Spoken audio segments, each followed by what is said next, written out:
Class 12 शुरू हो चुकी है। आज हम अकाउंटेंसी का सबसे पहला चैप्टर जिसका नाम है फंडामेंटल्स ऑफ पार्टनरशिप उसको शुरू करने वाले हैं। तो सबसे पहले समझते हैं कि पार्टनरशिप का मतलब क्या होता है। सर पार्टनरशिप का मतलब होता है दो या दो से ज्यादा लोगों के बीच में एक रिलेशन जिसमें उन लोगों ने एग्री किया है कि वो लोग एक बिजनेस करेंगे और बिजनेस के प्रॉफिट्स को शेयर करेंगे। और वो बिजनेस चलाएगा कौन, या तो वो सारे मिलके चलाएंगे या उनमें से कोई एक बिजनेस चलाएगा और वो उसके जो भी डिसीजन वो एक पर्सन लेगा वो सबके ऊपर एप्लीकेबल होंगे। एक बार डेफिनेशन को पढ़ते हैं, ध्यान से समझो। Partnership is a relation. Sir ये कौन सा रिलेशन है? This is your legal relationship between the two persons who have agreed to do the business. Partnership is a relation between two persons or more than two persons who have agreed to share the profits of the business। Sir अगर ये तो यहाँ पे लिखा profits of the business definition में, तो अगर loss हो गया तो देखो डेफिनेशन में प्रॉफिट्स का मतलब है पॉजिटिव। प्रॉफिट्स का मतलब क्या होता है? इनकम में से एक्सपेंस माइनस करोगे तो तुम्हें पॉजिटिव प्रॉफिट मिलेगा अगर इनकम ज्यादा है। बट अगर तुम्हारी इनकम कम है, एक्सपेंस ज्यादा है, तो उसको बोलते हैं नेगेटिव प्रॉफिट। तो नेगेटिव प्रॉफिट का मतलब लॉस। तो profits includes positive profits and negative profits, जिसको हम नाम देते हैं लॉसेस का। तो उसने बोला partnership is a relation between two और more than two persons who have agreed to share the profits of the business carried on by all. वो बिजनेस को या तो हर एक पार्टनर चलाए, अगर तीन पार्टनर तो तीनों के तीनों पार्टनर्स मिलकर चलाएं, और any one of them acting for all. इसका मतलब है अगर तीन में से सपोज दो पार्टनर्स फ्री नहीं है, एक पार्टनर ने बिजनेस में कोई भी डिसीजन ले लिया और उस डिसीजन के कारण पूरी फर्म को 10 लाख रुपए का प्रॉफिट हो गया, तो वो 10 लाख का प्रॉफिट हर एक में बटेगा। तो इसको बोलते हैं पार्टनरशिप की दो या दो से ज्यादा लोगों के बीच में एक रिलेशनशिप है जिन्होंने बोला कि हम एक बिजनेस कैरी आउट करेंगे, उस बिजनेस में जो प्रॉफिट या लॉस होगा आपस में शेयर करेंगे, और वो बिजनेस को या तो सब मिलके चलाएंगे या कोई एक चलाएगा और उसके डिसीजंस बाकी के पार्टनर्स के ऊपर भी एप्लीकेबल होंगे। देखो सर सबसे पहले फीचर्स ऑफ पार्टनरशिप समझते हैं। कहता पार्टनरशिप में टू और मोर देन टू पर्सन होने चाहिए। एक बंदा कभी भी पार्टनरशिप फॉर्म नहीं कर सकता, वो सोल पार्टनरशिप फॉर्म करेगा। अब उसमें मैक्सिमम नंबर ऑफ पार्टनर्स जो होते हैं वो होते हैं 50 और मिनिमम नंबर ऑफ पार्टनर्स जो होते हैं सर वो होते हैं 2। अब एक बात को ध्यान से समझना, मैक्सिमम नंबर ऑफ पार्टनर्स 50 है ना, उसकी लिमिट किसने दी है? वो तुम्हारा कंपनीज एक्ट 2013 ने बोला है कि पार्टनरशिप में मैक्सिमम नंबर ऑफ पार्टनर्स 50 होंगे। ये तुम लोगों का एमसीक्यू आता है और एमसीक्यू में ऑप्शन होगी इंडियन पार्टनरशिप एक्ट 1932 या कंपनीज एक्ट 2013, और तुम लोग हर एक बच्चा मोस्टली तुम लोग पार्टनरशिप एक्ट लिख के आओगे 1932 वाला, बट वो नहीं है। Maximum 50 partners, minimum 2 partners. इसमें कुछ एक्सेप्शन है। कहता माइनर कभी भी पार्टनरशिप फॉर्म में पार्टनर नहीं बन सकता। माइनर का मतलब होता है जो 18 साल से नीचे है। Minor can only be admitted to the partnership firm for the benefit. Benefit का मतलब है अगर माइनर को पार्टनर बनाना ना, तो अगर तुम्हारी फर्म में प्रॉफिट हो रहा है तो वो तुम बांट सकते हो, बट अगर तुम्हारी फर्म में लॉस हो रहा है तो माइनर में वो लॉस नहीं बटेगा। Second, person of unsound mind कभी भी पार्टनर नहीं बन सकता। वो इसलिए नहीं बन सकता क्योंकि उसमें सोचने समझने की एबिलिटी ही नहीं है, तो वो बिजनेस के डिसीजंस कैसे लेगा? तो उसको तो बाकी के जो एग्जिस्टिंग पार्टनर्स हैं जो साउंड माइंड के हैं वो बेवकूफ भी बना सकते हैं। तो कभी भी अनसाउंड माइंड का बंदा कभी भी बिजनेस में पार्टनरशिप में इन्वॉल्व नहीं हो सकता, पार्टनर नहीं बन सकता। Person disqualified by law, best example है विजय माल्या। विजय माल्या को हमारे देश के लॉ ने बोल दिया है कि ये इनसॉल्वेंट है। इसका मतलब है इसके ऊपर कर्जा बहुत ज्यादा है। अगर तुम इसके साथ बिजनेस करते हो, तुम पार्टनरशिप फॉर्म करते हो, तुम्हारी फॉर्म में अगर कुछ लॉसेज हो गए तो तुम कोर्ट में आके मत बोलना हमने बोल दिया कि he is disqualified by law. तो कहता है ये तीनों कभी भी पार्टनरशिप फॉर्म नहीं कर सकते। फिर वो बोलता है एग्री, कहता है जब भी पार्टनरशिप फॉर्म हो रही है ना तो एक एग्रीमेंट होता है। एग्रीमेंट ऑरल भी हो सकता है, एग्रीमेंट रिटर्न भी हो सकता है। रिटर्न एग्रीमेंट को हम लोग बोलते हैं पार्टनरशिप डीड। क्या सर ये कंपलसरी है कि एग्रीमेंट रिटर्न ही होना चाहिए? नहीं, ऑरल भी हो सकता है और रिटर्न भी हो सकता है। तो देखो partnership comes into existence by an agreement either oral or written. But अगर तुम्हारा रिटर्न एग्रीमेंट है तो उसको तुम लोग बोलते हो पार्टनरशिप डीड। थर्ड बोलता है पार्टनरशिप हमेशा फॉर्म होनी चाहिए लॉफुल बिजनेस के लिए। कोई भी इललीगल एक्टिविटी के लिए तुम लोग पार्टनरशिप नहीं फॉर्म कर सकते। थर्ड, म्यूचुअल एजेंसी रिलेशनशिप का मतलब होता है कि अगर किसी एक इंसान ने डिसीजन लिया तो वो डिसीजन सबके ऊपर लाया करेगा, सब पार्टनर्स उसको एग्री करेंगे, भले ही उस एक पार्टनर ने एग्जिस्टिंग पार्टनर से पूछा या नहीं पूछा। Business of partnership can be carried by all the partners और any one of them acting for all. कोई भी एक डिसीजन लेगा तो वो सब पे लागू होगा। तो ये थे 4 features of the partnership. Most important features हैं, इनमें से एमसीक्यूज बनते हैं तो ध्यान से पढ़ना। नेक्स्ट टॉपिक है sir partnership deed. Partnership deed का मतलब क्या होता है? एक पार्टनरशिप डीड एक रिटन एग्रीमेंट होता है जो पार्टनर्स ने आपस में लिखा होता है, जिसमें terms and conditions of partnership लिखी होती है।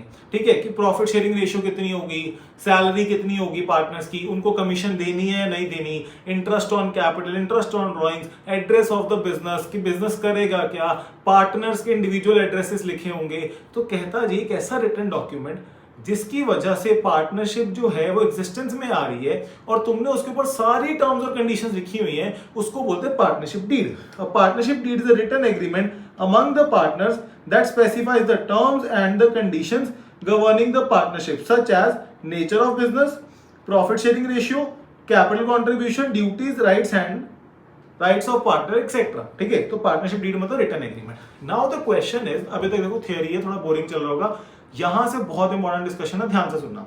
कहता क्या it is essential to have a partnership deed, क्या रिटन एग्रीमेंट होना जरूरी है? तो उसने बोला no, it is not essential to have a partnership deed. हम लोग ऑरल एग्रीमेंट से भी पार्टनरशिप फॉर्म कर सकते हैं, बट हाँ अगर तुम रिटन एग्रीमेंट करवाते हो तो उसके ज्यादा एडवांटेजेस होते हैं as comparative to oral agreement, क्योंकि रिटन एग्रीमेंट को तुम लीगली इन्फोर्स करवा सकते हो, तुम कोर्ट में जाके बोल सकते हो ये टर्म्स और कंडीशंस में हमने पार्टनरशिप फॉर्म की थी, बट ये टर्म्स और कंडीशंस इसने फुलफिल नहीं की, तो हम अगर इस पे केस कर रहे हैं तो उसकी कोई ना कोई जाके सुनवाई हो सकती है, मतलब वो तुम उसको लीगली केस एक पार्टनर के ऊपर एनफोर्स कर सकते हो। तो उसने बोला no, it is not compulsory to have a partnership deed, however a written partnership deed clearly defines the relationship, it helps to avoid misunderstanding and disputes among the partners। ठीक है सर, यहां तक समझ आ गया पार्टनरशिप क्या होती है, features, और पार्टनरशिप डीड क्या होता है। अब देखो ध्यान से मेरी बात को सुनो, मैं तुमसे क्वेश्चन पूछता हूं, देखो तुम लोग गाड़ी चलाते हो, ठीक है, लाइट पे रुकना है और ग्रीन लाइट पे जाना है, किसने बताया हमें? ठीक है, हमारे देश में एक एक्ट है जिसको बोलते हैं मोटर व्हीकल्स एक्ट, उसमें लिखा हुआ कि भैया रेड लाइट पे रुक जाओ, ग्रीन पे चले जाओ। ऐसे ही ना पार्टनरशिप में अगर डिस्प्यूट्स हो रहे हैं, पार्टनरशिप में डिस्प्यूट्स का क्या सॉल्यूशन है, वो एक एक्ट में लिखा होता है जिसको बोलते हैं इंडियन पार्टनरशिप एक्ट 1932। जैसे अगर किसी का मर्डर कर दिया, ठीक है, तो अगर हमने किसी इंसान का खून कर दिया तो उसके लिए एक्ट लगता है इंडियन पीनल कोड। ऐसे ही उसने बोला कि पार्टनरशिप में अगर कोई भी डिस्प्यूट्स हो रहे हैं तो तुम लोग इंडियन पार्टनरशिप एक्ट 1932 की प्रोविजंस का तुम अपने हिसाब से मतलब समझ लो कि उसके अंदर रूल्स लिखे होंगे, तुम उसको पढ़ के उन डिस्प्यूट्स को सॉल्व कर लो। बट एक कंडीशन है कि इंडियन पार्टनरशिप एक्ट 1932 तभी अप्लाई होगा अगर तुम्हारे पास पार्टनरशिप डीड नहीं है, अगर तुम्हारे पास कोई भी रिटन एग्रीमेंट नहीं है, in the absence of partnership deed only then Indian partnership act will apply. तुम्हें लगता है कि तुम जो पार्टनर्स हो तुम लोग खुद सेल्फ सफिशिएंट हो कि तुम अपनी टर्म्स और कंडीशन डिसाइड कर सकते हो, करो, उसको डीड में लिख लो, इंडियन पार्टनरशिप एक्ट को कोई लेना देना नहीं है। बट अगर तुमने डीड नहीं बनाई और डिस्प्यूट्स हो रहे हैं तो जितने भी डिस्प्यूट्स रिजॉल्व होंगे वो इंडियन पार्टनरशिप एक्ट 1932 के हिसाब से होंगे। देखो सर, अब ना इसमें बहुत ज्यादा सेक्शन होते हैं, हमें बस 6 प्रोविजंस पढ़नी है और हमारा काम हो जाएगा। तो उसने बोला in the absence of partnership deed, अगर पार्टनरशिप डीड नहीं है तो the provisions of Indian partnership act shall apply. Sir सबसे पहले बोलता है प्रॉफिट शेयरिंग रेशियो, सिंपल है, कहता है अगर प्रॉफिट शेयरिंग रेशियो के बारे में कुछ नहीं लिखा तो हर एक पार्टनर प्रॉफिट्स एंड लॉसेस को इक्वली शेयर करेगा। इंटरेस्ट ऑन कैपिटल, सबसे पहले समझो इंटरेस्ट ऑन कैपिटल का मतलब क्या होता है। ये मेरी फर्म है, ठीक है, ये पार्टनर्स हैं। अब देखो पार्टनर्स ने क्या किया, फर्म को अपना कैपिटल दिया, ठीक है, पार्टनर्स ने बोला यार ये तू मेरा पैसा यूज कर रही है फर्म को, देखो फर्म भी एक आर्टिफिशियल पर्सन है, पार्टनर्स भी एक पर्सन है, तो मैंने बोला पार्टनर्स ने फर्म को कैपिटल दिया, उसी को एफडी करवाता तो मेरे को बैंक इंटरेस्ट देता। तो इसीलिए अगर मैं तुझे अपना पैसा दे रहा हूं या इन काइंड कुछ भी दे रहा हूं तो तू मेरे को इंटरेस्ट पे कर, तो इसको बोलते हैं इंटरेस्ट ऑन कैपिटल। तो देखो ये कैपिटल दिया पार्टनर्स ने और बदले में उसको क्या मिला, इंटरेस्ट ऑन कैपिटल। हमेशा एक बात को याद रखना, interest on capital is an expense for the business, ठीक है। तो कहता अगर डीड में लिखा है तो इंटरेस्ट ऑन कैपिटल दो, बट इंडियन पार्टनरशिप एक्ट 1932 कहता है no interest on capital is allowed to the partners. Third provision बोलती है इंटरेस्ट ऑन ड्रॉइंग्स, ये उल्टा चलता है। देखो ड्रॉइंग्स का मतलब क्या, पार्टनर्स ने बिजनेस का पैसा निकाल लिया, अब बिजनेस कह रहा है तूने मेरा पैसा निकाला मुझे तो इंटरेस्ट दे, तो पार्टनर्स क्या करेंगे, बिजनेस को इंटरेस्ट ऑन ड्रॉइंग्स देंगे। तो इंटरेस्ट ऑन ड्रॉइंग जो होता है वो मेरे बिजनेस के लिए क्या होती है, income for the business. Indian partnership act कहता है कि no interest on drawing is allowed to the partners. फिर बोलता है इंटरेस्ट ऑन लोन। अगर पार्टनर ने फर्म को कोई भी लोन दिया है, तुम बोलोगे सर पार्टनर तो फर्म को कैपिटल भी देता है, दोनों में फर्क क्या होता है कि कैपिटल के केस के अंदर ना पैसा हमेशा ड्यूरिंग द वाइंडिंग अप वापस मिलता है। जब पार्टनर ने फर्म को लोन दिया तो टर्म्स और कंडीशन डिसाइड होती है कि इतने परसेंट पे इंटरेस्ट मिलेगा, इतने पीरियड के लिए मैं तुझे लोन दे रहा हूं और तुझे मुझे पैसा वापस करना पड़ेगा। कैपिटल का मतलब है जब बिजनेस बंद होगा तो वापस मिलेगा। लोन का मतलब मैं 5 साल के लिए 2 लाख रुपए मैं फर्म को दे रहा हूं एज अ पार्टनर, तो तुम्हें मुझे उसके ऊपर इंटरेस्ट और 2 साल के बाद मुझे ये पैसा वापस करना पड़ेगा, या जो भी तुम्हारे कॉन्ट्रैक्ट में लिखा है। तो कहता जी अगर पार्टनर ने फर्म को लोन दिया है तो फर्म जो पार्टनर को इंटरेस्ट ऑन लोन देगी ही देगी, भले डीड में लिखा है या नहीं लिखा। पार्टनरशिप कहता है 6% पर एनम के हिसाब से इंटरेस्ट ऑन लोन मिलेगा। तो ये देखो रेम्युनरेशन का मतलब सैलरी टू द पार्टनर। तो कहता जी इंडियन पार्टनरशिप एक्ट कहता है कोई सैलरी हम लोग पार्टनर्स को नहीं देंगे। No salary, no partners entitled to receive any salary, commission और रेम्युनरेशन। एडमिशन ऑफ पार्टनर कहता है एडमिशन ऑफ पार्टनर तभी हो सकती है जब एग्जिस्टिंग सारे के सारे पार्टनर्स मानेंगे। मैं बोल रहा हूं A B C D firm के अंदर एंटर हो रहा है, तो जब तक ए ने यस नहीं बोली, बी ने यस नहीं बोली और सी ने भी यस नहीं बोली, तब तक डी एंटर नहीं हो सकता। अच्छा एक बात बताओ, अगर ए और बी 95% ऑफ पार्टनरशिप फर्म का शेयर रखते हैं, मतलब ए और बी का हिस्सा फर्म के अंदर 95% है, सी का हिस्सा बस 5% है, तो क्या डी एंटर हो सकता है? डी ने, सी ने हाँ नहीं की, ए और बी ने हाँ कर दी है, तो क्या डी एंटर हो सकता है? इसका आंसर इज नो, क्योंकि यहां पर वर्डिंग क्या यूज की है, ऑल द पार्टनर्स। ये नहीं लिखा वो पार्टनर्स जिनका मेजॉरिटी ऑफ शेयर है, अगर वो एग्री करेंगे। तो ये बात को ध्यान में रखना। तो देखो अभी तक हमने 6 प्रोविजन पढ़ ली है। सबसे पहली जो हम लोगों ने प्रोविजन पढ़ी that is your profit sharing ratio equally, IOC और आईओडी हम लोग नहीं देंगे, इंटरेस्ट ऑन लोन हमेशा 6% होगा, रेम्युनरेशन टू द पार्टनर नहीं मिलेगा, और एडमिशन जो होगा वो सबकी सहमति से होगा। तो देखो इसको लर्न करने का वे है, ऊपर 6 प्रोविजन में ना 3 का आंसर है नो और 3 का आंसर है yes. So 3 yeses and 3 no's is a memory trick to remember all the 6 provisions. अब एक क्वेश्चन करवाता हूं। देखो मैंने इस क्वेश्चन में ना इन टोटल 6 केसेस लिखे हैं, 3 मैं करूंगा, बाकी 3 डिस्कस करूंगा और तुम कमेंट सेक्शन में इसका आंसर लिखोगे। सबसे पहले उसने बोला मैं ALC, ठीक है, ये पार्टनर फॉर्म में विदाउट अ पार्टनरशिप डीड, जब वर्डिंग लिख दे विदाउट अ डीड तो हम समझ लेंगे इंडियन पार्टनरशिप एक्ट की वो 6 प्रोविजंस लगनी है। A contributed more capital than the other partners, demand interest on capital at 10% per annum, but L and C do not agree. तो ठीक है ना भाई, तूने बोला 10% इंटरेस्ट ऑन कैपिटल दे, डीड तुमने बनाई नहीं, तो पार्टनरशिप एक्ट कहता है कोई भी आईओसी नहीं मिलेगा। L devotes full time into the business, demand salary, मैंने क्या बोला था, सैलरी देनी ही नहीं है, ठीक है, डीड में लिखा ही नहीं है, सॉरी इंडियन पार्टनरशिप एक्ट ने बोला सैलरी देनी नहीं, वहां पर लिखा ही नहीं है, तो सैलरी भी नहीं मिलेगी। C demands interest on loan of 50,000 given by her at 12% per annum. सी ने बोला मैंने 50,000 लोन दिया तो मेरे को 12% पर एनम के हिसाब से तुम लोग इंटरेस्ट दो, बट हमें इंडियन पार्टनरशिप एक्ट क्या कहता है कि 6% के हिसाब से लोन मिलेगा। A has withdrawn 10,000 from the firm for the personal use, ये होगी drawings. L and C demand interest on drawing should be charged 10% per annum. इसका आंसर तुम लोग दोगे कमेंट सेक्शन में, कुछ इसमें नया नहीं है इसीलिए मैं तुम्हें आंसर नहीं बता रहा, तुम बहुत आसानी से फिगर आउट कर सकते हो। Profit before taking an account of any of the above claims of 50,000 at the end of the first year, A demand share of profit in a capital ratio. नहीं, कैपिटल रेशियो मतलब क्या होता है मैं बता देता हूं।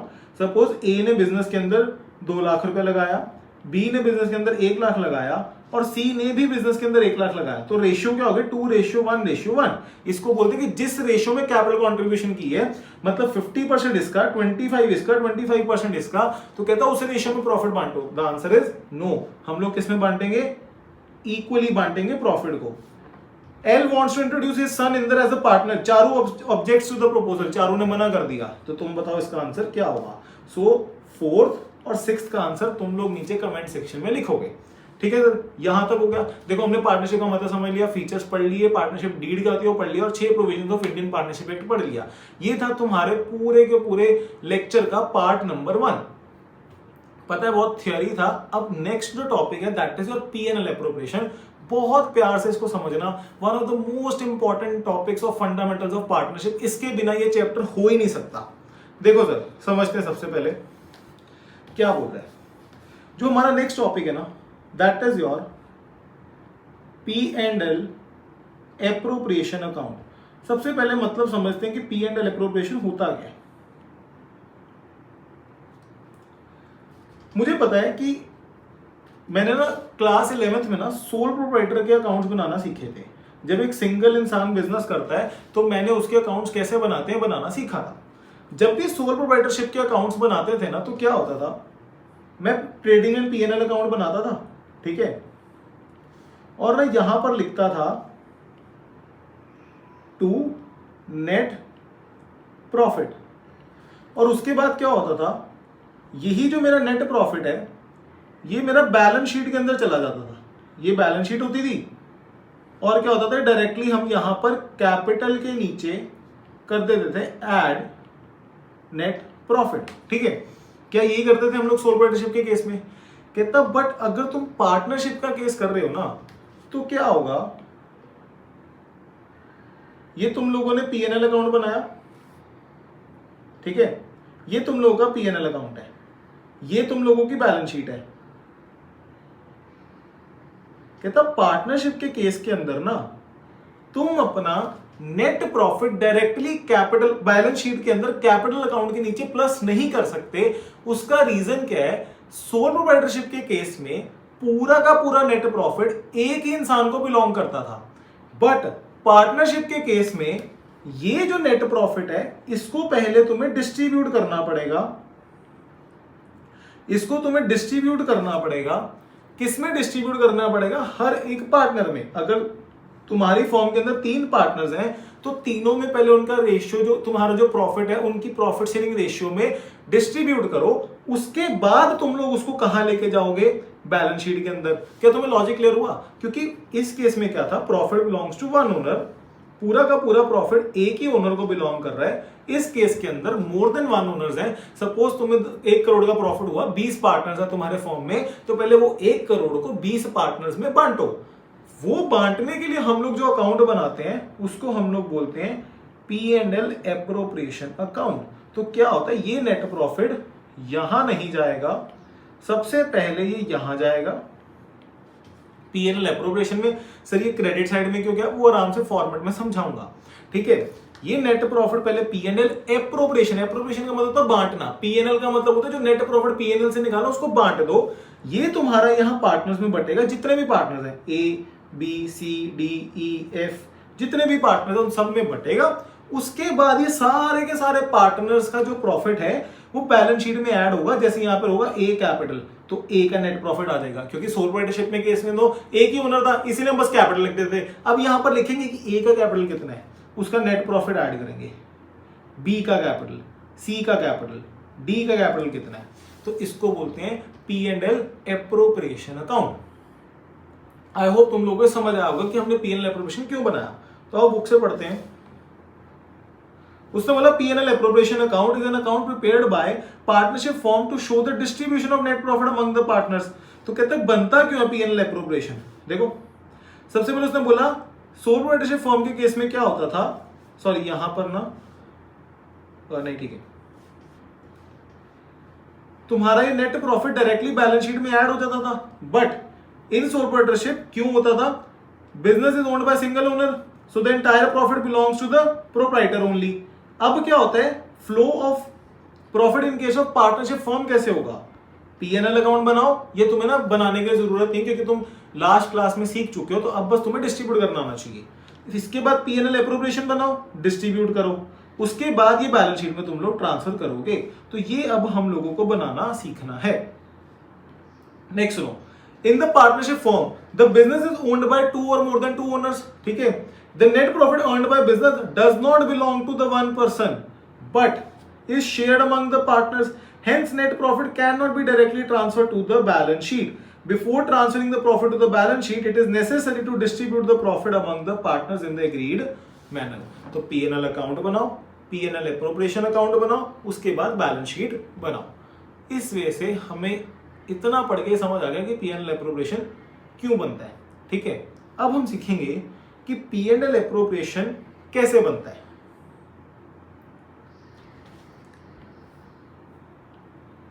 देखो, मैंने बोला P&L एप्रोप्रिएशन बनाने से पहले ना तुम्हें एक चीज समझनी पड़ेगी। क्या? मैं बोल रहा हूं मुझे यहां पर P&L एप्रोप्रिएशन अकाउंट बनाना है। हेडिंग डाल दी P&L एप्रोप्रिएशन अकाउंट। तुम कॉपी पेन पकड़ो और इसको साथ साथ बनाओ। कहता सबसे पहले ना जो P&L एप्रोप्रिएशन अकाउंट है ना, उसका भी एक सिमिलर रूल है कि उसके डेबिट साइड पे हम सारे खर्चे डालते हैं, क्रेडिट साइड पे इनकम डालते हैं। जैसे हम P&L अकाउंट बनाते थे कि डेबिट साइड पे क्या करते हैं, सारे के सारे खर्चे, क्रेडिट साइड पे सारी की सारी इनकम। P&L एप्रोप्रिएशन अकाउंट बनाने के लिए मुझे बताओ, मैंने बोला उस नेट प्रॉफिट को पहले P&L एप्रोप्रिएशन में डालो तभी बांट पाओगे ना, प्रॉफिट ट्रांसफर करोगे तो बटेगा। प्रॉफिट मेरी इनकम है तो मैंने इसको लिख दिया बाय नेट प्रॉफिट, और मैंने नीचे लिख दिया नोट नंबर 1। इसका मतलब है तुम्हें कुछ ना कुछ एक वर्किंग नोट बनाना पड़ेगा नेट प्रॉफिट ट्रांसफर करने के लिए। अब वो क्या है वो ध्यान से सुनो। सबसे पहला स्टेप समझ आया कि नेट प्रॉफिट ट्रांसफर करना है। कहता जी जब भी तुम लोग बिजनेस के अंदर नेट प्रॉफिट ट्रांसफर कर रहे हो ना, तुम्हें ट्रांसफर करने से पहले जितनी भी आइटम्स चार्ज अगेंस्ट प्रॉफिट है, सर ये क्या वर्ड बोल दिया आपने, उसको तुम लोगों को सबट्रैक्ट करना जरूरी है। सबसे पहले मतलब समझते हैं चार्ज अगेंस्ट प्रॉफिट वाली आइटम्स का मतलब क्या होता है। सर चार्ज अगेंस्ट प्रॉफिट ऐसी आइटम्स होती हैं, ऐसे एक्सपेंसेस ऑफ द बिजनेस होते हैं जो बिजनेस को देने ही पड़ेंगे, भले बिजनेस को प्रॉफिट हो या बिजनेस को लॉस हो। जैसे कि एग्जांपल देता हूं, तुम लोग एक बिजनेस कर रहे हो, तुमने एक रेंटेड जगह पे तुम बिजनेस कर रहे हो। अब तुम्हारे बिजनेस को प्रॉफिट हो या तुम्हारे बिजनेस को लॉस हो, जो तुम्हारा ओनर ऑफ द बिजनेस है, जो तुम्हारा ओनर ऑफ दैट बिल्डिंग है जो तुमने रेंट पे ली है, उसको फर्क नहीं पड़ता कि तुम्हारे बिजनेस में प्रॉफिट हो रहा है या लॉस हो रहा है, उसको हर महीने की 1 तारीख को रेंट चाहिए। इसको बोलते हैं कि ये ऐसा खर्चा है जो तुम्हें देना ही पड़ेगा, भले तुम्हारे बिजनेस में प्रॉफिट हो या लॉस हो। ऐसे ही चार्ज अगेंस्ट प्रॉफिट वो सारे एक्सपेंसेस को बोलते हैं जो कंपलसरी देने ही देने हैं। अब इसकी एग्जांपल दे रहा हूं, सुनो। Number 1 is your interest on loan to the partner. Sir तुमने बैंक से लोन लिया हो या पार्टनर से लोन लिया हो, इंटरेस्ट तो बैंक भी चार्ज करता है, तुम्हें प्रॉफिट हो या लॉस हो तो तुम्हें तो इंटरेस्ट की पेमेंट करनी ही करनी है। Second, rent payable to partner. Sir partner ने अपनी कोई जगह हमें बिजनेस करने के लिए दे दी, तो अगर यही तुम जो जगह है वो बाहर किसी से हायर करते तो उसको भी तो रेंट देते हैं ना, तो पार्टनर को रेंट देना कंपलसरी है, भले तुम्हारे बिजनेस में प्रॉफिट हो या लॉस हो। थर्ड बोलता है मैनेजर्स कमीशन। सर जो मैनेजर है वो मेरे बिजनेस का ओनर थोड़ी ना है, वो तो मेरे बिजनेस का एम्प्लॉय है, एम्प्लॉय को तो सैलरी जाएगी जाएगी, उसका रिस्क थोड़ी ना तुम्हारे बिजनेस से प्रॉफिट हो रहा है लॉस हो रहा है। कहने का मतलब ये है कि जो भी आइटम्स कंपलसरी हैं, मतलब ये तो तुम्हें बांटनी ही बांटनी है, प्रॉफिट हो या लॉस हो, तो ये ना तुम्हारे P&L अकाउंट में जाएंगी। इसका मतलब है कि तुम्हें इनको नेट प्रॉफिट से पहले सबट्रैक्ट करना पड़ेगा। सबट्रैक्ट करने का मतलब, अच्छा क्या सर क्या और आइटम्स हो सकती हैं? यस, और आइटम कैसे हो सकती हैं? अगर डीड में लिखा है कि ये particular item charge against profit है, इसका मतलब ये ऐसा खर्चा है जो तुम्हें देना ही देना है, कंपलसरी देना है, तो हम उसको भी यहां पर ऐड कर लेंगे। ठीक है, ऐड मतलब समझाता हूं, मतलब उसको इस लिस्ट में ऐड कर लेना, ना कि नेट प्रॉफिट में ऐड कर लेना। हम लोग कैसे लिखेंगे? हम लोग देखेंगे कि मेरे बिजनेस में सपोज करो नेट प्रॉफिट कमाया है 1 लाख रुपए का। मैंने बोला वहां पर क्वेश्चन में लिखा है interest on loan 20,000 has not been given to the partner. इसका मतलब है मैंने 20,000 रुपया लोन इंटरेस्ट का देना था, भले फर्म को प्रॉफिट और लॉस तो देना ही था, बट मैंने नहीं दिया। तो तुम लोग क्या करोगे, ये जो इंटरेस्ट ऑन लोन है ना, ये तुम्हारे P&L अकाउंट में जाना चाहिए। तो तुम लोग नेट प्रॉफिट में से ये 20,000 ऑलरेडी माइनस कर दोगे, तुम्हारे पास बचेगा 80,000। इस 80,000 को तुम लोग यहां लिखोगे। जिसको बोलते हैं बाय नेट प्रॉफिट 80,000। और नोट नंबर 1 में मैंने ये दिखाना चाहा कि जब भी तुम लोग पीएनएल एप्रोप्रिएशन बनाओगे तो सबसे पहले प्रॉफिट ट्रांसफर करोगे। अरे प्रॉफिट ट्रांसफर होगा तो बाकी चीजें बांट पाओगे ना, जो भी पार्टनर को तुम्हें देना है। या तब प्रॉफिट को ट्रांसफर करने से पहले ये 3 चीजें सब्ट्रैक्ट करनी जरूरी हैं, यहां पर जो मैंने लिखी हैं। अगर और कोई होगी तो वो भी तुम्हें खुद क्वेश्चन बताएगा। अब इन तीनों को क्या बोलते हैं? Charge against profit. ऐसे खर्चे तो ये पीएनएल अकाउंट में जाती हैं। तो पीएनएल अकाउंट में नेट प्रॉफिट हमेशा इन 3 चीजों को माइनस करके मिलेगा। बट तुम्हें क्वेश्चन बोलेगा कि हमने माइनस नहीं की। अगर माइनस नहीं की तो माइनस कर लो। तो इन सब आइटम्स को बोलते हैं चार्ज अगेंस्ट प्रॉफिट। ठीक है। अब ना एक और आइटम्स होती है जिनको हम लोग नाम देते हैं appropriation of profit. Appropriation of profit का मतलब होता है ये ऐसे एक्सपेंसेस ऑफ द बिजनेस होते हैं जो मेरा बिजनेस तभी देता है अगर मेरे बिजनेस को प्रॉफिट हो रहा है। जैसे एग्जांपल देता हूं, मेरे बिजनेस को प्रॉफिट हुआ तो मैंने पार्टनर को सैलरी देनी है तो दे देंगे। अगर बिजनेस में प्रॉफिट नहीं हुआ तो तुम सोचो तुम पार्टनर को सैलरी कैसे दोगे? तुम्हें ऑलरेडी लॉस है। लॉस का मतलब क्या होता है? अब जो पार्टनर है वो अपने घर से पैसा लेके आएगा ताकि वो पूरी पेमेंट कर सके जो भी उसके क्रेडिटर्स हैं। तुम बोल रहे हो कि मुझे 10 लाख का लॉस हुआ, ठीक है, इस लॉस में से सैलरी कैसे बटेगी? तो मतलब ऐसी कई आइटम्स ऑफ बिजनेस जो मेरे बिजनेस के अंदर अगर मुझे प्रॉफिट होता है तो पार्टनर्स को देनी है, उसको मैं बोलता हूं एप्रोप्रिएशन अगेंस्ट प्रॉफिट। अब देखो सर, पहले इन दोनों को पढ़ो। देखो, in the partnership accounting certain items are treated as expenses of the firm while other represent the distribution of profit among the partners. For better understanding the differences between items against charge against profit and appropriation is presented. देखो, मैंने तुम्हें 2 चीजें ही बोली। Charge against profit का मतलब होता है items charge against profits are the expenses of the firm that are payable whether the firm incurs loss or earns profit.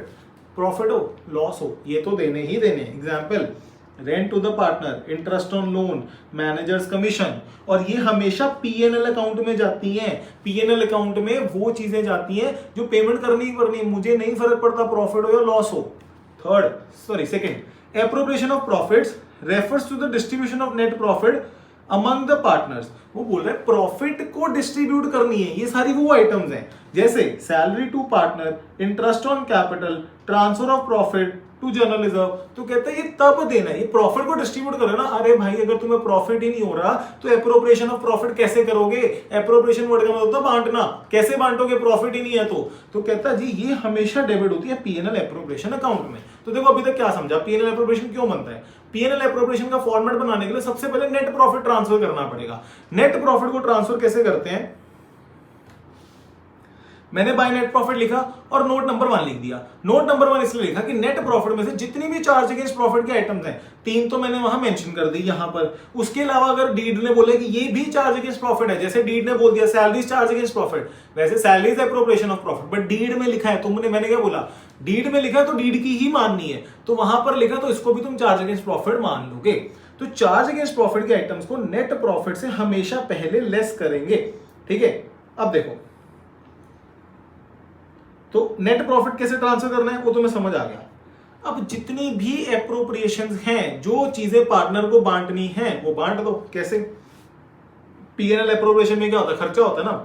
पहले मैं प्रॉफिट के साथ बता रहा हूं, मैंने ऊपर ये जगह छोड़ी है वो बताता हूं क्यों। सपोज मेरे को पार्टनर को सैलरी देनी है। सर सैलरी जो होती है वो एप्रोप्रिएशन ऑफ प्रॉफिट होती है। प्रॉफिट होगा तो किसी को सैलरी दोगे ना, पार्टनर को। एम्प्लॉय को अगर सैलरी दे रहे हो तो वो पीएनएल में जाएंगे क्योंकि वो रिस्क नहीं लेता, उसको कोई फर्क नहीं पड़ता, उसने महीना काम किया उसको सैलरी मिलनी चाहिए। बट पार्टनर को सैलरी देनी है, फर्म का खर्चा है, तो ये डेबिट साइड में आएगा to salary given to partner. ठीक है, और लिखोगे A is capital account, B is capital account, जितने भी पार्टनर होंगे। कैपिटल अकाउंट क्या होता है थोड़ी देर में बताता हूं। उसके बाद टू सैलरी, ठीक है, उसके बाद लिख दो टू कमीशन, उसके बाद लिख दो टू इंटरेस्ट ऑन कैपिटल, या तुम्हें जो जो पार्टनर को बांटना है वो तुम एक्सपेंस वाली साइड पे बांट लो। पार्टनर से बस एक ही तरह की इनकम होती है, that is your bye interest on drawings. मैंने बताया था interest on drawings is an income for the business. अब मेरी बात को ध्यान से सुनो। फिर आता है टू जनरल रिजर्व। सर ये टू जनरल रिजर्व क्या होता है? यार प्रॉफिट कमा रहा हूं, बिजनेस ना हमेशा प्रॉफिट में से कुछ पैसा बचाता है ताकि आगे अगर काम आ सके।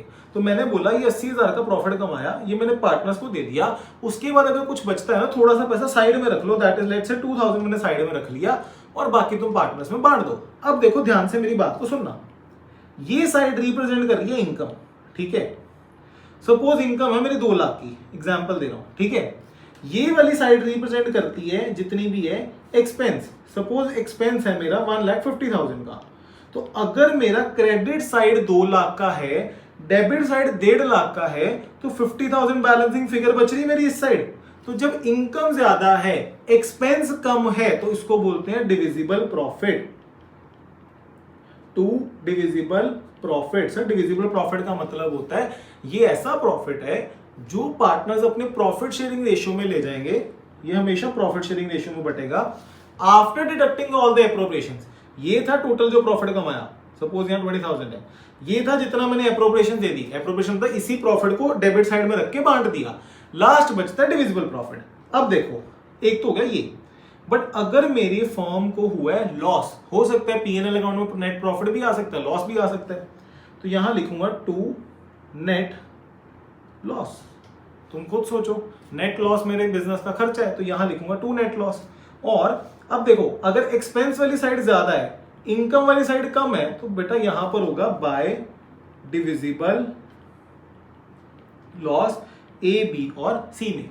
सर क्या पीएनएल अकाउंट के अंदर दोनों साथ में नहीं आ सकते? Answer is no. तुम्हारे बिजनेस में या तो प्रॉफिट होगा या तो लॉस होगा, एट ए टाइम दोनों चीजें कैसे हो सकती हैं?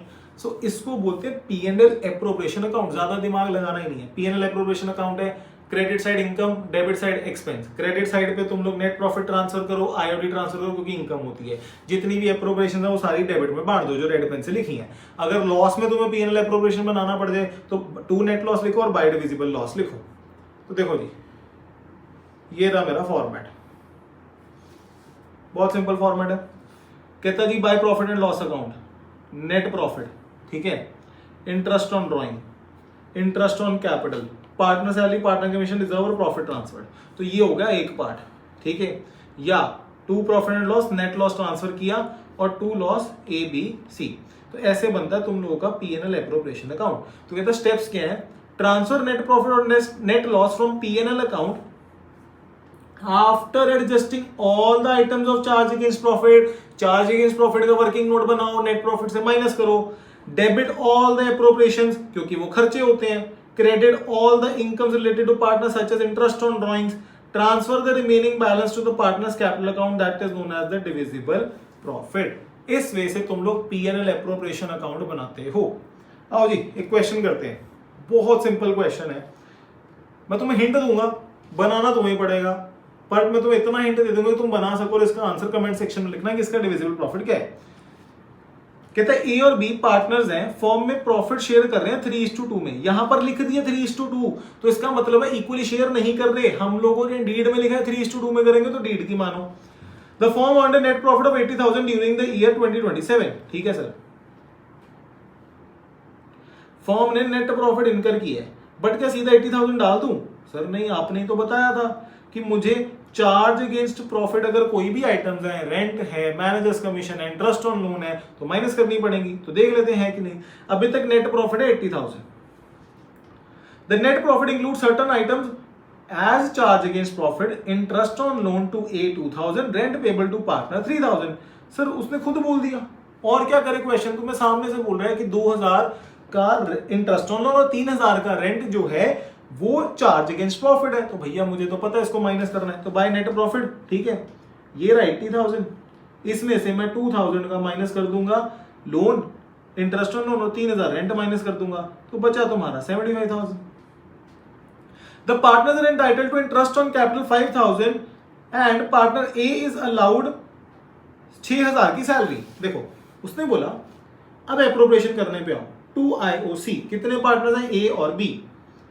ए और बी जो पार्टनर्स हैं, उसने बोला कि 5,000 रुपए ईच इनको इंटरेस्ट ऑन कैपिटल मिलना है। तो मैंने लिखा 5,000 और आउटर कॉलम में 10,000। क्यों? ये खर्चा है, पीएनएल एप्रोप्रिएशन अकाउंट के डेबिट में आएगा।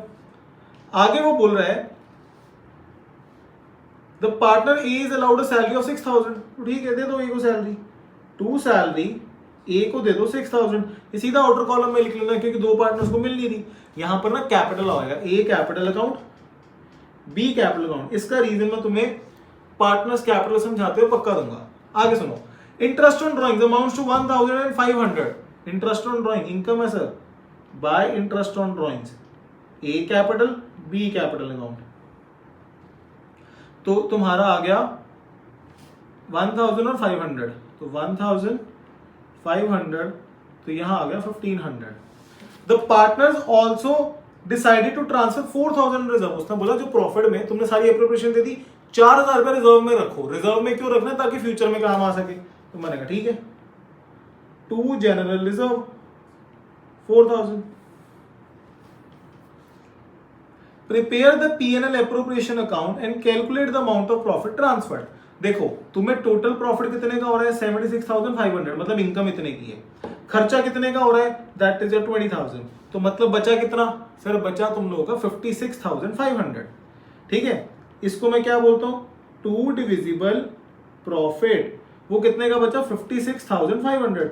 बट सर ए को इंडिविजुअल कितना मिलेगा और बी को कितना मिलेगा? उनका प्रॉफिट शेयरिंग रेशियो 3:2। तो इसका मतलब है 56,500 इंटू 3/5 और 56,500 इंटू 2/5। सर ये 3/5 2/5 कैसे आया?